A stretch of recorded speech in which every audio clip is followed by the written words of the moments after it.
are you here? Okay. I'm old.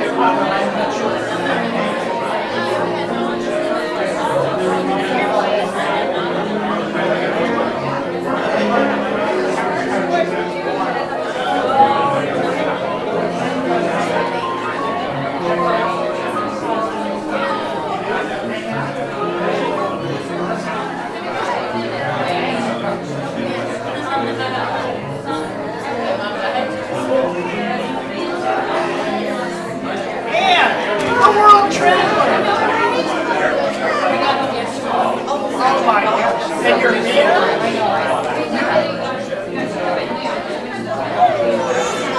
Oh, you got it. You guys are nuts.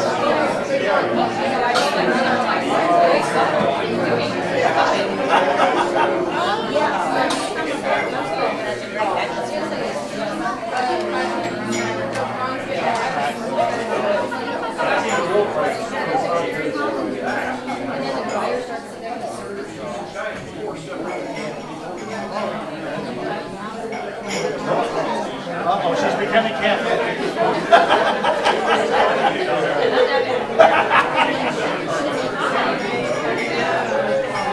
Aren't you guys headed for France? Or is that October?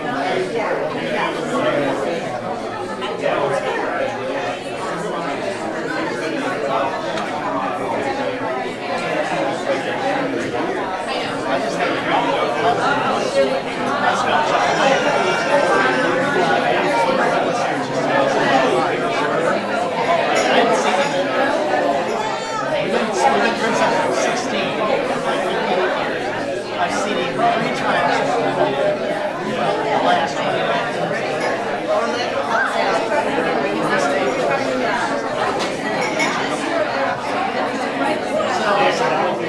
I know you do it all the time. I was wondering if you had something.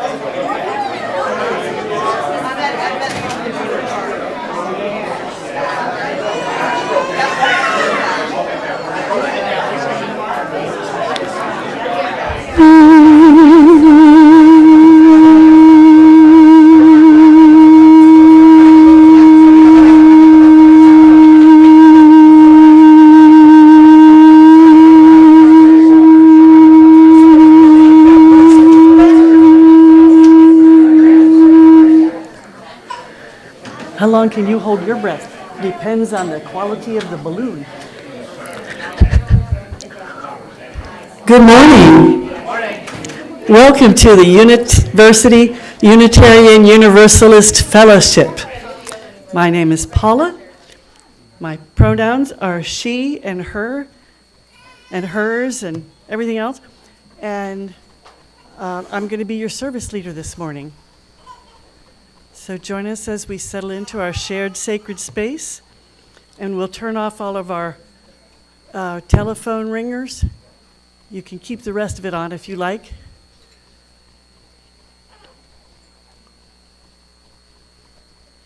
And we'll have committee moments to begin with. If we have any committees who need to share something with us today. Good morning. Hello. Can you hear me? You probably hear me anyway, but hi, David McElroy. Tomorrow night at 6:30 here at the church is the men's support group. If you have not been, we'd love to have you come along. If you've been there, come back. If you have any questions, ask me afterwards. It's going to be potluck and check-in and all kinds of fun. Thanks.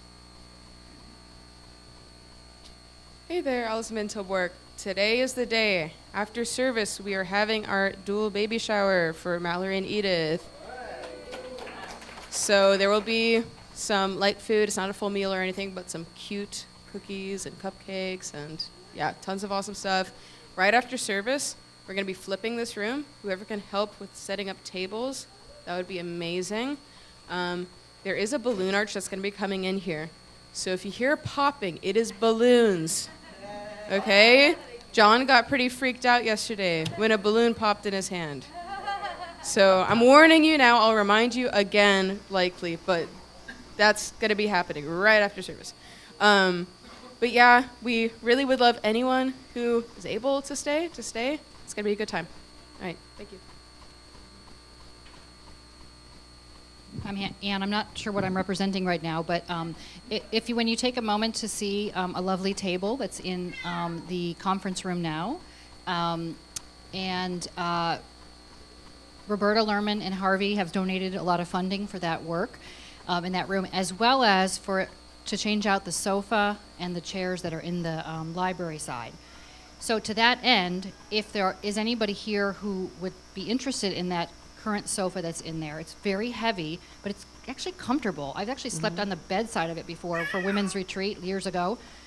So we want to make sure that if there's anybody who needs that furniture or knows somebody that needs it, to let me know or Derek know or somebody like that, so that when they bring in the sofa, it can go to the right place.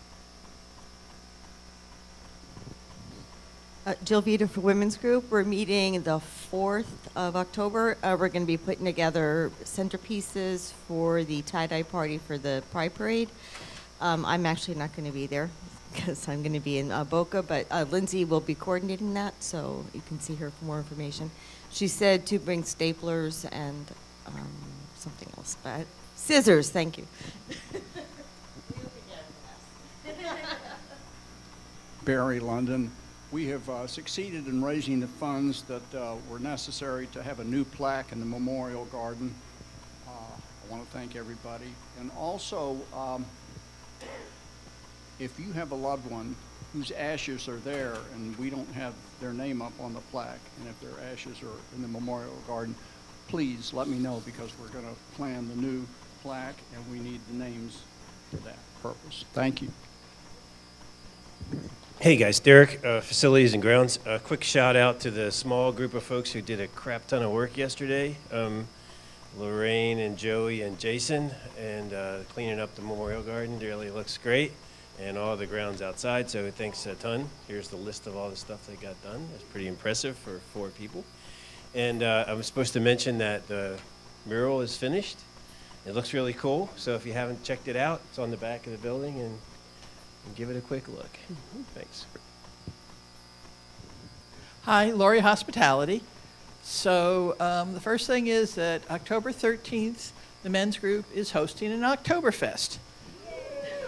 So if you're not really into cooking and you would like to donate some money for sausages and hamburgers and stuff like that, you can give it to Carl or myself or Ellen. She's not here today. And that we'll use that funding. So if you don't want to bring the rest of it's going to be potluck. So if you don't feel like cooking, it's a quickie way of handling that. The men's group is also going to be handling coffee in October, so I'm not going to be looking for volunteers. So you're going to need to wait until November to volunteer. So keep that in your mind, and we'll be looking for more volunteers in November. Thank you. My opening words come from the Dalai Lama.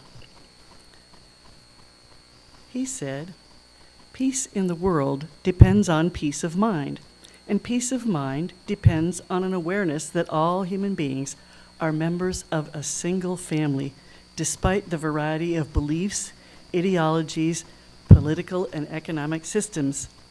These are mere details compared to what brings us together. The most important thing is that we are all human beings, living on the same small planet.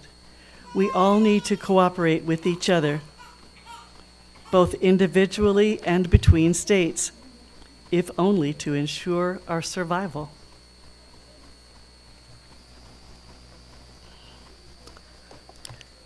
Opening music? Can you help me? Who's singing today? Who's leading this music?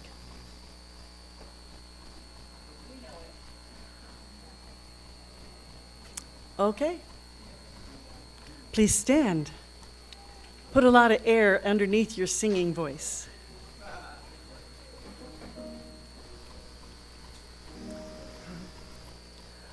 Awake now, my senses, and hear the earth call.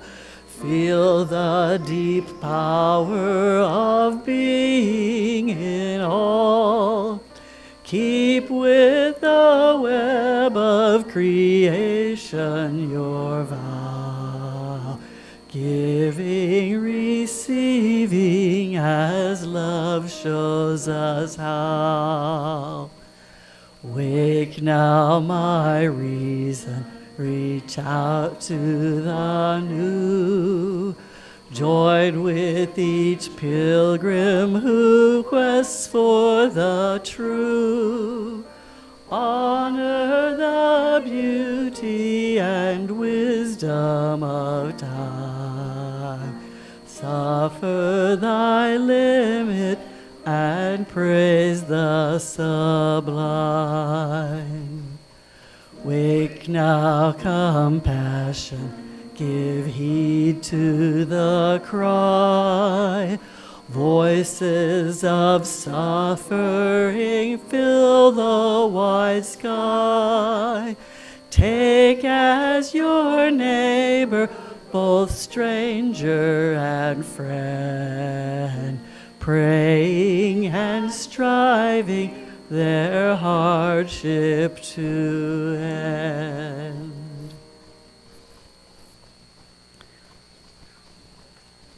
Our chalice lighter this morning is Miles.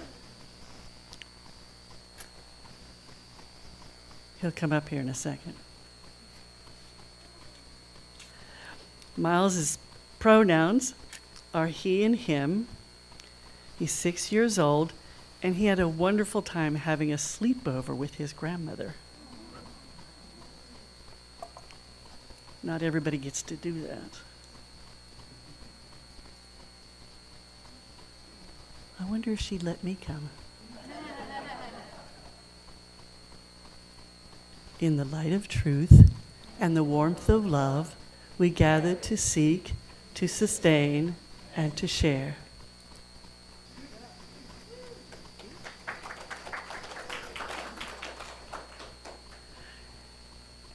In our commitment to ourselves and each other, love is the spirit of this church, and service is its gift. This is our great covenant, to dwell together in peace, to seek truth in love, and to help one another.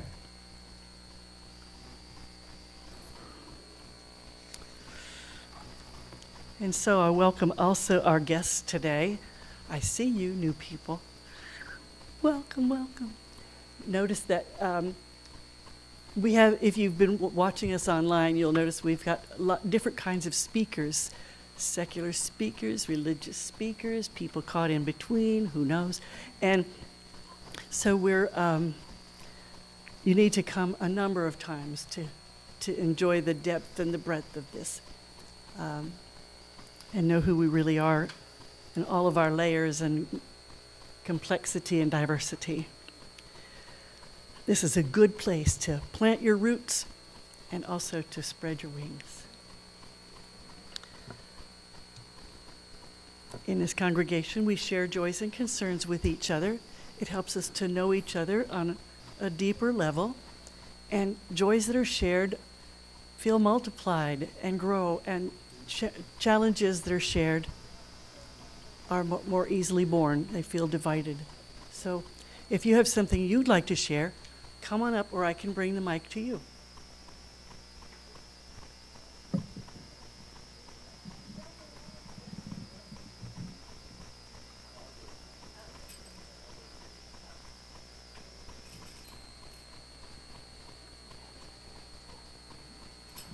Hi, Caitlin McElroy. Not a huge deal, but still a joy for me. I actually got out of the house, got off of my butt, and went to 2 meetups groups this week.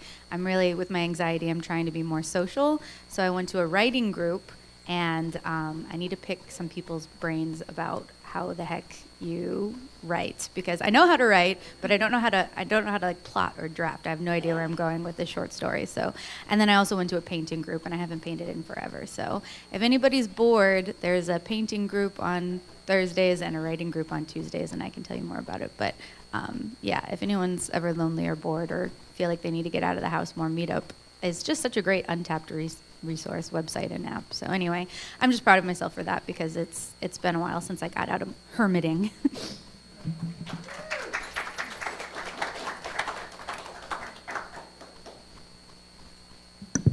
Good morning. I'm also a McElroy.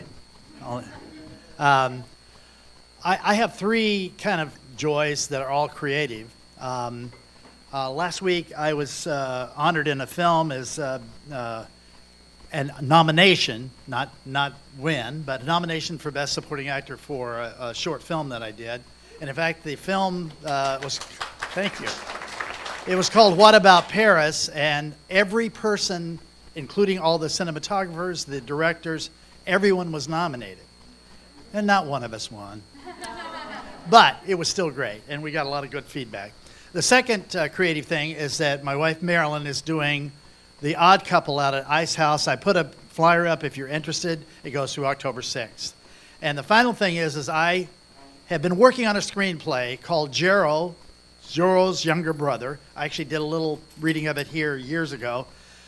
Is going to be read, staged reading of it in October, and I'll give you more information about that. But really exciting things happening. Allison Van Tilburg here and John Martinez. First joys. It is a big joy of mine that this baby shower is here, that we're able to celebrate Edith and Mallory. I've been really excited about this, and I think it's going to look really good. I think you'll agree with me. So very excited about that. It's my joy that Addie's feeling better. Yeah, because Addie's a warrior. It's my joy that Caitlin's hair looks awesome. Like, it looks really good, guys. What the heck? My concern is I just have had a lot of family stuff going on. It's been relentless. I think like 6 or 7 people in my family in the ER in 1 week. I'm particularly nervous about my grandpa. He probably has a very progressive case of lung cancer that went undetected until he thought he was having a heart attack. It's like pressing on his heart, which is causing AFib. So that's a big issue. And my Oma in the Netherlands had a heart attack basically on the same day that we discovered that. So it's like your heart's in 2 places and you can't, it's impossible to know what to do. So just like thoughts, prayers, vibes, anything from my family. We're like really, really going through it.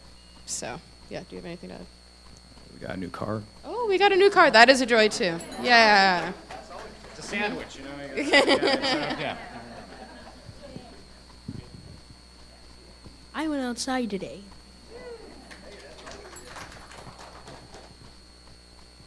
Good morning, I'm Jules. Me and my mom just got back from our trip to Boston and Salem, and we had a great time.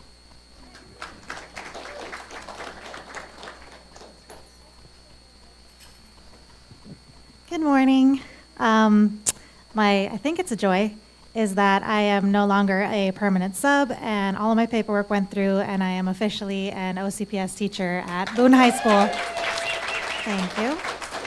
And then my concern, I have a cousin who lost his son recently in a motorcycle accident. So just thoughts and what have you, energy for their family.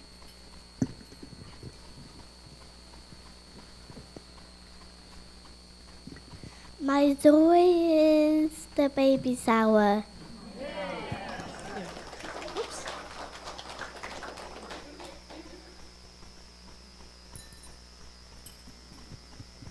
So my concern is a close friend of mine from college. Her wife has been battling cancer for a while, and she's moved into hospice. So if you can keep your positive thoughts for a painless, and peaceful passing.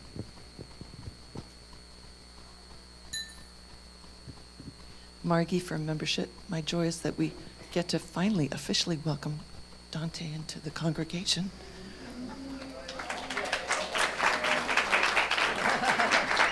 He wasn't able to be here for the inductions, and I've missed him for a couple of weeks. So, yay, Dante! Thank you for joining us.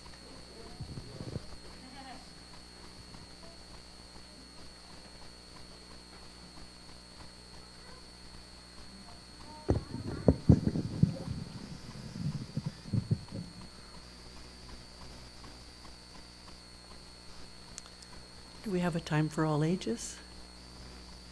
Yes, we do. It's James. Yay.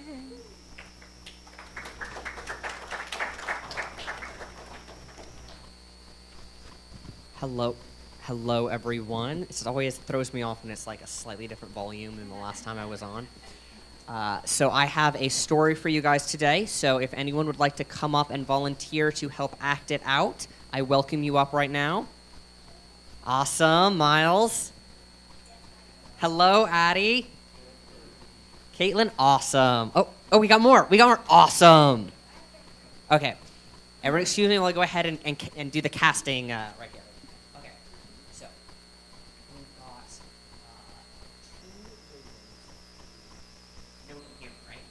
no one can hear me, right?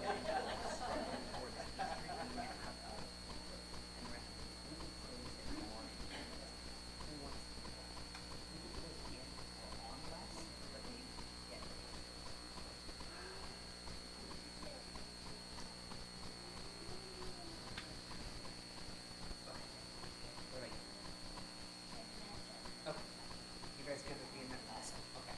Oh. Are you here? You're gonna be with them, okay? Sound good? Awesome. Okay, so now we're all ready. Oh, hold on. Which one of you wants to be number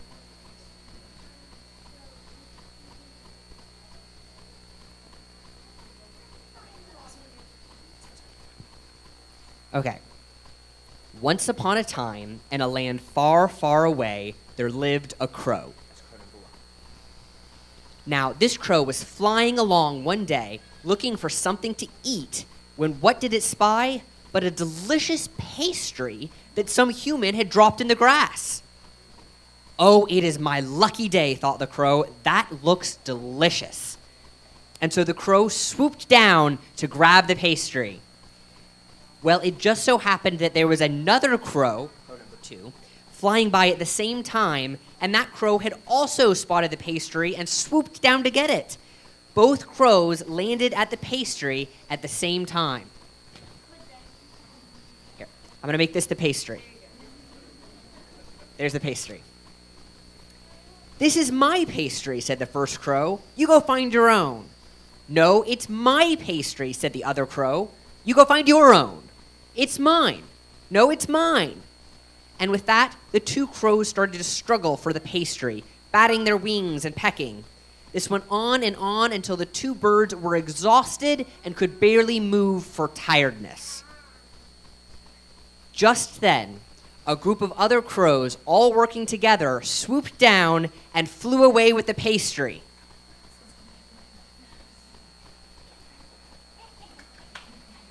Leaving the two original crows pastryless and worse off than when they started.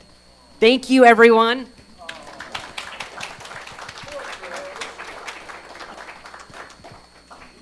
Thank you so much. Okay. And so now I would like to invite everyone who has some sort of idea of lessons you might be able to pick out from this story, and you can share with the congregation. Just raise your hand and I'll run to you. Here we go. My weekly exercise.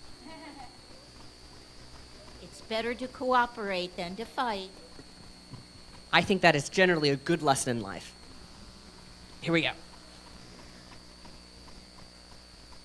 When you work together, you get what you want. Anyone else? There we go.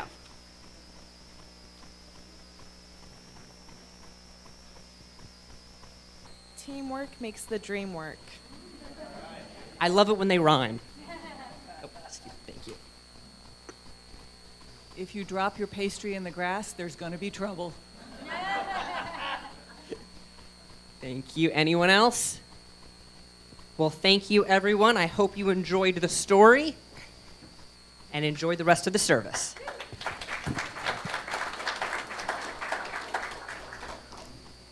We rely on James for that. Our interlude and offering. Let's find out what that's got for us. So we're a generous congregation, and we always put plenty of good stuff into the baskets.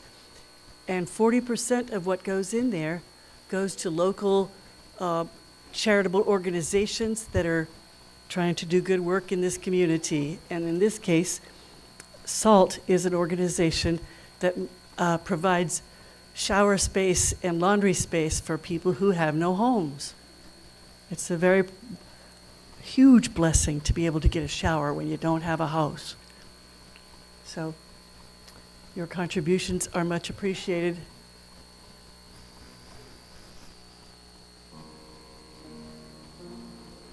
Where's Dee?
Let's sing our children out. They can stay if they want, but this is an opportunity for them to go and play.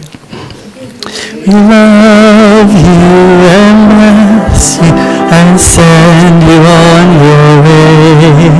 We love you and bless you today and every day.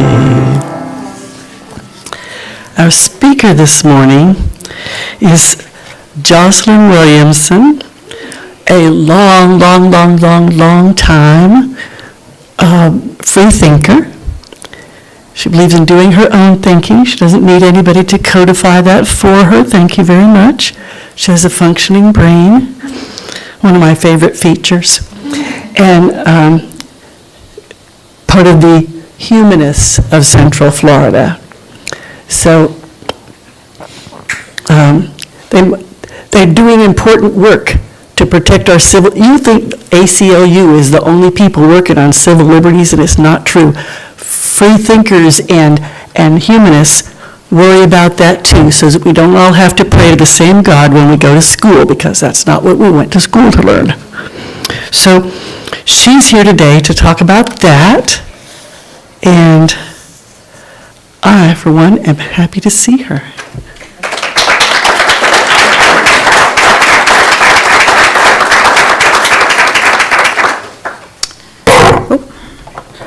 I need to set up the laptop. We should be good. It's all right. It's all good. You can hear me okay? Yeah. Okay. So my name's Jocelyn Williamson. I am the co-founder of the Central Florida Freethought Community. I am the president of the Florida Humanist Association. I'm also the state director for American Atheists. So I also serve on the national board for the Humanist Society. We ordain celebrants and chaplains across the country.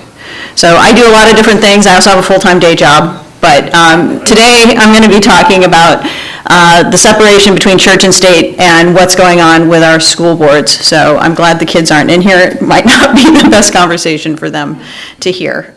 So I am so happy to see all of you here. I hope as we finish the meeting this morning, you're going to feel inspired to remain vigilant, to speak out, and to realize that you are able to help uphold the secular values that have held our democracy together to this point. And with so many fights underway in the battle for religious liberty for all, it is truly all hands have to be on deck for what we're doing. I'm not going to read this slide to you, but this is what we're going to be talking about today. And we're going to hit all of this before we finish. And so let's begin with some history around religion in public schools, because understanding the past is really essential to confronting the challenges of the present. Public schools in the United States were founded on the revolutionary idea that education should be free and accessible to all children, regardless of their background. And this was about more than literacy. It's about preparing informed citizens to be capable of critical thought. An informed electorate can be extremely harmful to a functional democracy. But from the outset,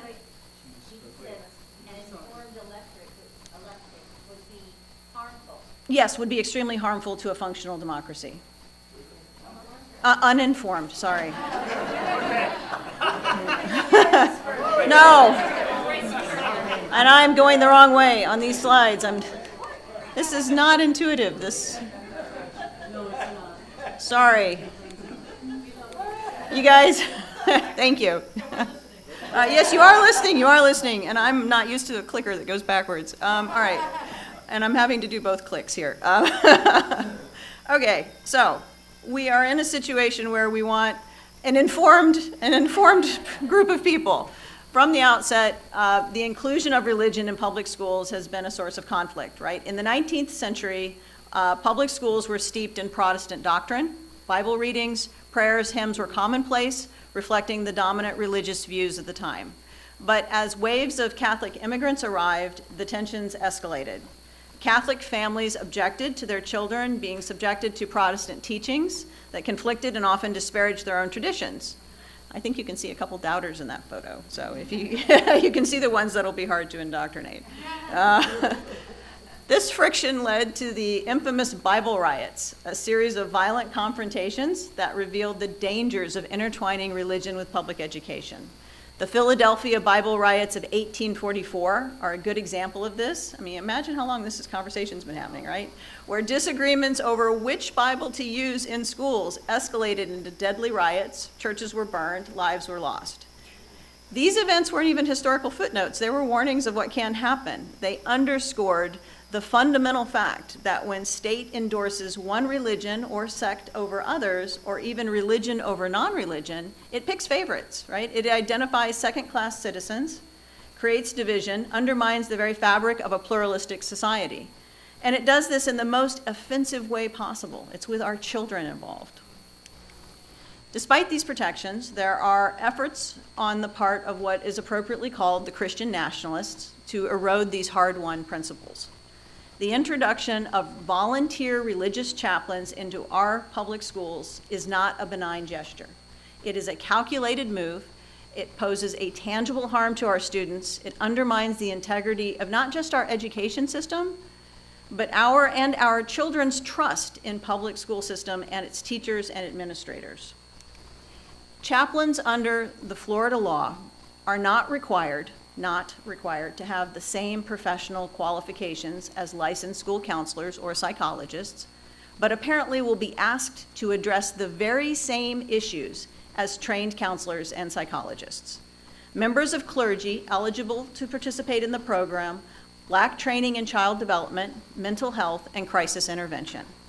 Allowing untrained individuals to handle sensitive issues like bullying, abuse, mental health crisis is not just irresponsible, it's dangerous, even for our students and parents who are consenting to such pastoral care. Imagine a student struggling with severe anxiety or even religious trauma, seeking help, only to be met with religious platitudes instead of professional support. This neglect can exacerbate mental health issues, potentially leading to self-harm or even suicide.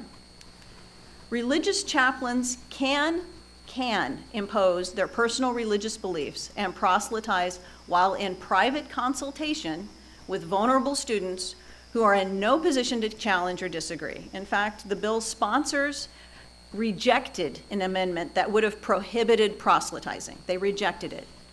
And the program doesn't even provide some variation based on age. So the same standards apply to 5-year-olds that apply to 18-year-olds. The program that's in place right now starts in kindergarten. Kids in elementary school can be threatened with hell, and LGBTQ plus kids can face condemnation, possibly even conversion therapy, which is a discredited practice linked to increased rates of suicide and depression. So consider Jordan, a hypothetical 7th grader from an evangelical family grappling with their sexual orientation. Seeking guidance, Jordan approaches the school counseling services, but instead is referred to the chaplain whose faith tradition deems their identity as sinful. This encounter doesn't fail to support Jordan. It actively harms them, fostering shame and self-hatred. Or Christopher, a 2nd grader who doesn't want to see the chaplain, but since parental permission is all that's needed, and we know how many parents just sign the permission forms that come home at the beginning of the year and don't read all of them, there's an awful lot, right? So an appointment's made and they're expected to be there. Introducing chaplains into public schools infringes upon the religious freedom of all students. It sends a message that the school endorses a particular faith, alienating those from different religious backgrounds. This creates a hostile environment where students may feel pressured to conform or participate in religious activities against their will, something that the courts have consistently protected against, at least so far anyway. Imagine being Muslim, Jewish, or a non-religious student, constantly exposed to Christian proselytizing and teachings in what should be an inclusive and secular space. This not only marginalizes these students, but it also violates the constitutional principle of government neutrality in matters of religion. Schools that allow chaplains to operate in official capacities on campus are opening themselves up to legal challenges based on the long-standing precedent, and the new law cannot undo constitutional protections under the Establishment Clause rights.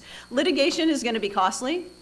It will divert resources away from education and unnecessarily burden taxpayers. Furthermore, schools may face liability for harm, harm that could be caused by unqualified chaplains, including psychological trauma, failure to report abuse. These are things which licensed professionals are trained to handle appropriately. The presence of chaplains in schools undermines the role of qualified educators and counselors who have dedicated years to training and adhere to professional ethical standards. This devaluation of expertise compromises the quality of support services available to students, impacting their academic and professional development, personal development. And there have been instances where unqualified religious personnel in schools have caused serious harm. And these aren't just abstract concerns, right? A chaplain could easily advise a student with depression to abandon medication and therapy in favor of prayer, leading to the deterioration of a student's mental health. Or a chaplain could fail to report signs of abuse disclosed by the student, not recognizing the mandatory reporting requirements that licensed professionals are trained to follow. Such incidents highlight the risks of replacing qualified professionals with individuals unprepared to handle the complexities of student welfare. This isn't an atheist or Christian issue. This is an American issue. People of all faiths and none have a vested interest in maintaining the separation of church and state.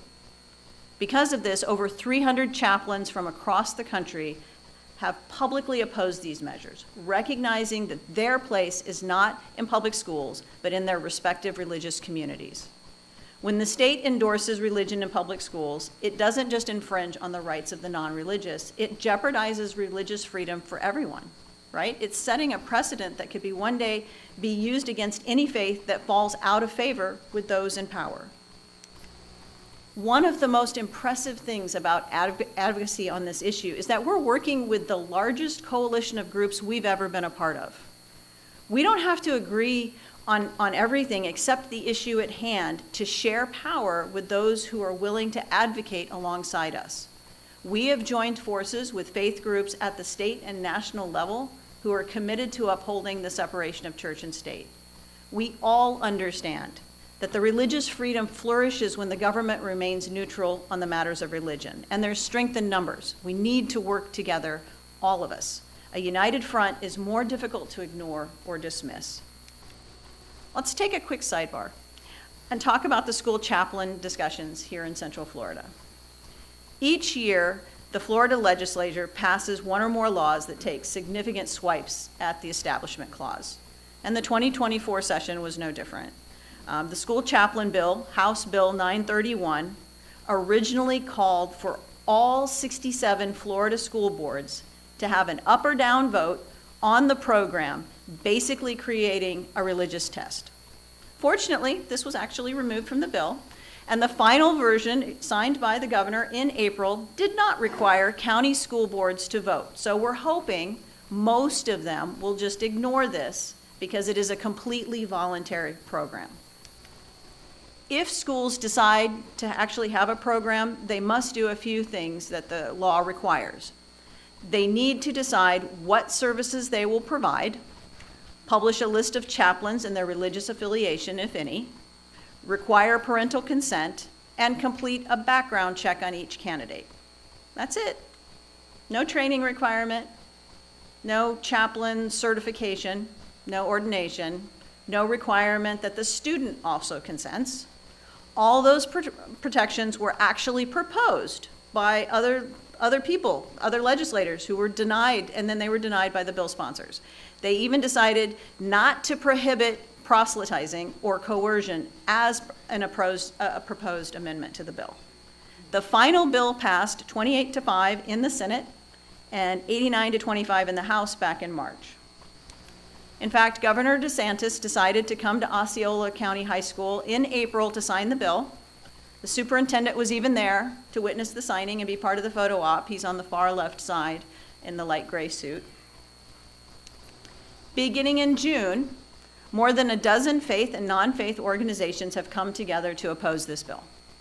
From the ACLU and the Americans United for the Separation of Church and State to the Baptist Joint Committee for Religious Liberty and Interfaith Alliance, the Central Florida Freethought Community, and a lot of others have been on calls. We've been formulating a plan of action. The involvement of people of faith, especially those who would, we might suspect them to support chaplains in schools speaking out against them, is going to be really important. We need the chaplains. We need the other faith traditions to be involved. But what I think is even more important when people of minority faith traditions are speaking up, and they have, not locally as much as we'd like, but they have been there. Since July, we have been monitoring all 67 school boards looking for discussion or proposed action on this. Some of us are monitoring multiple districts, and some are, a lot of times it's not even your home county, it's not even a county you're close to, because we don't have enough volunteers in all the counties. So far, we've seen Miami-Dade schools begin a feasibility study to determine the costs and what the effects would be.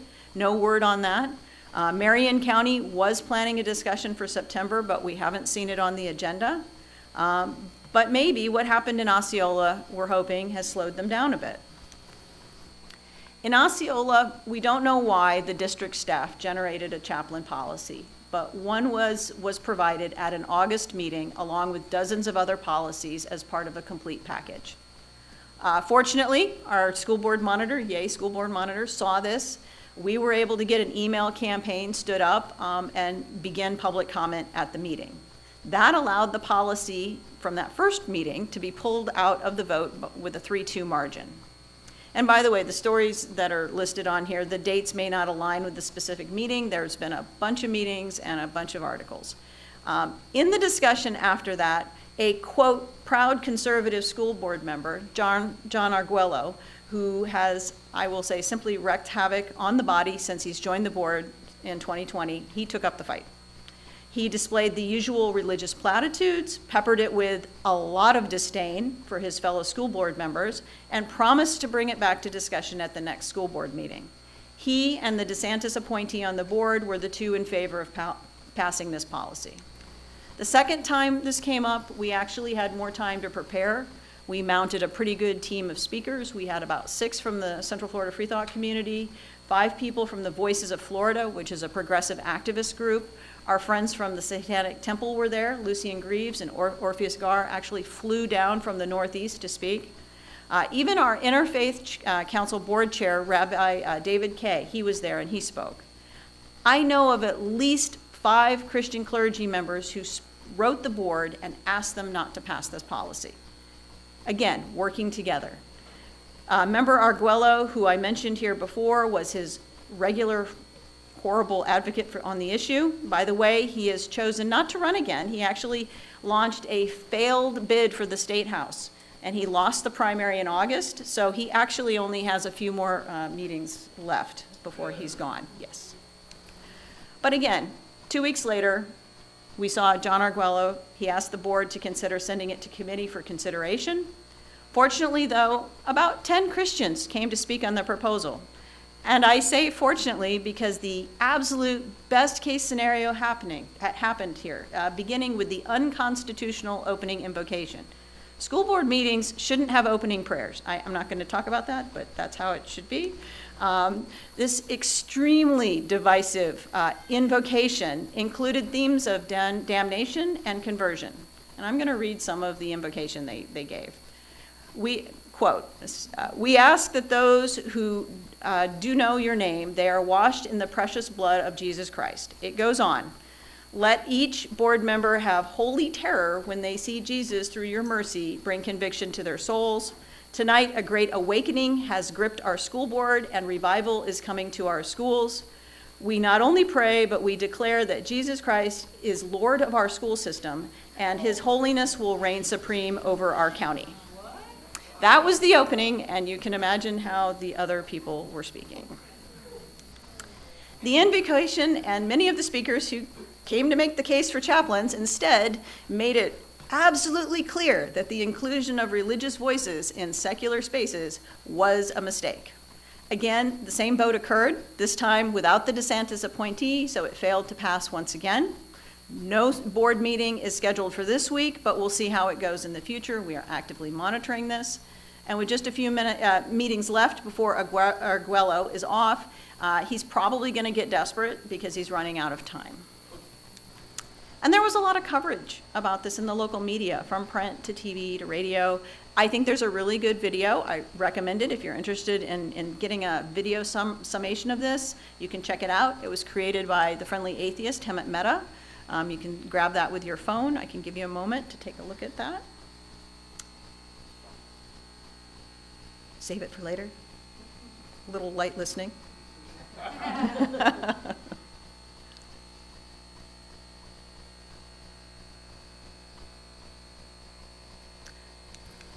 So what can we do when this happens again? Because we know it will, right? We expect this on the Marion County and Miami-Dade school board agendas any day now. So from the less specific to the more specific, here are some things you can do. First, you want to engage strategically. Follow the advice of organizations like the ACLU and the Americans United. Don't bring up the issues of chaplains on the record in the school board meeting unless it's already been brought up. We don't want to inadvertently introduce or elevate an issue that isn't currently a threat. Smart engagement prevents us from giving, we don't want to give unnecessary attention to policies that might otherwise fade away. If you have questions about any of this, always feel free to reach out to us and we will talk to you more about that. Next, offer respectful commentary when appropriate. When the issue is up for debate at school board meetings, write, call, meet with school board members. Express your concerns clearly and respectfully. Use personal stories. Use concrete examples. Elected officials do need to hear from their constituents and all reasonable people to understand the real-world impact of their decisions. The Central Florida Freethought Community, we will help to mobilize you, but we'll even prepare remarks. If you're not sure how to word things, we are happy to help you. It is notable, I want you to know that there is no UU that I'm aware of in Osceola. So their proposed policy would not permit any UU ministers to participate. Not only is the chaplain program a bad idea, but if your minister or others want to be involved, this policy would not allow it. Help us monitor the school boards. We need help. The CFFC, along with a coalition of faith and non-faith groups, has a team of volunteers checking all 67 school board agendas, meetings, videos, and we'd love to have help. We have a few people that are monitoring a whole bunch of them. We do have a lot of volunteers, but there are definitely, it takes some work. And being informed has really helped us to respond promptly and effectively. If we had not been notified about Osceola, we probably wouldn't have been there. So I invite you to contact me directly if you want to help with that. You can do it at home, on your computer. Our children are often facing complex challenges that require the expertise of trained professionals. Licensed school counselors are equipped with the skills necessary to provide evidence-based support, helping students navigate mental health issues, academic pressures, social dynamics. Religious chaplains with religious answers to secular challenges will not help public school students, nearly half of whom today are non-religious or claim no religious affiliation.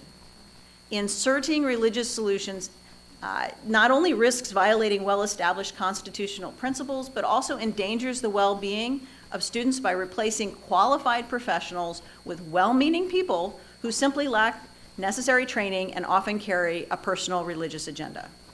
People too often put their theology above other people's rights. It's a matter of doctrine for them. So why would we expect this to be any different? The separation of church and state is not just a legal doctrine, it's a safeguard for freedom. It's what allows people of all beliefs to coexist peacefully. If we allow the government to favor one religion or religion over non-religion, we chip away at that foundation. The Supreme Court has consistently upheld this principle because it's integral to who we are as a nation. Allowing chaplains in public schools without stringent safeguards undermines this separation, opens the door to discrimination, coercion, and division. So now is not the time for complacency, right? History has shown us that the dangers of intertwining religion with public education, from the Bible wars of the 19th century to the ongoing debates today about what the separation of church and state really means. We need to learn from our past to protect our future. By engaging strategically, knowing what's at stake, working together across belief systems, we can uphold the principles that make our nation strong. We invented secular government here in the US. We must ensure that our public schools remain secular spaces where all students are free to learn without coercion and discrimination. Let's honor the wisdom of our Constitution and the intentions of its framers by keeping the wall of separation strong. It's not just about protecting the non-religious or minority faiths, it's about safeguarding religious freedom for everyone. So thank you, I hope, for all of your commitment to this cause. Let's stand together, speak out, take action for the betterment of our schools, preservation of our fundamental freedoms. Thank you.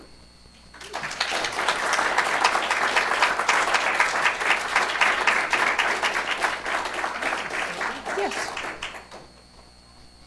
Here, take this.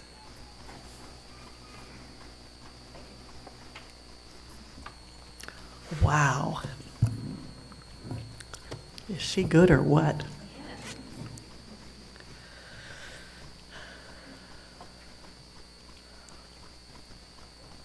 Say it with me. We extinguish this flame.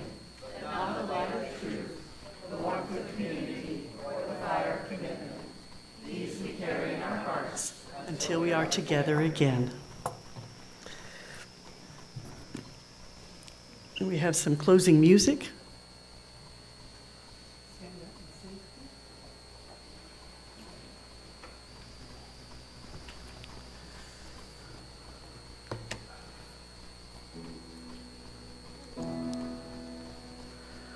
One more step, we will take one more step, till every Joyce or us and everyone will take one more step. One more word, we will say one more word, till every word is heard by everyone. We'll say one more word. One more song, we will sing one more song, till every song is sung by everyone. We'll sing one more song. Thank you.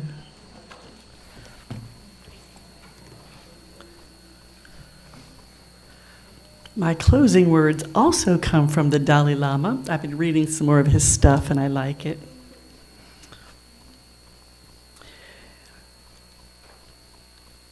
Experience shows that those who have grown up in a peaceful atmosphere and who have been able to develop their human qualities in a stable way react much better to trauma.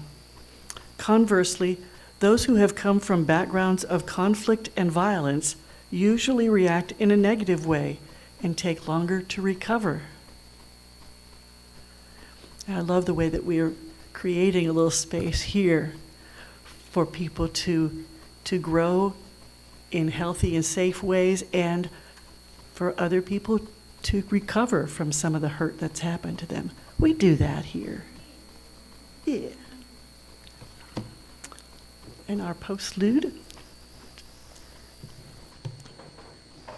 You can relax and chat during this if you wish.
Hey there. So we're going to flip this room. We could use as many volunteers as possible to get tables out, move the chairs around, and then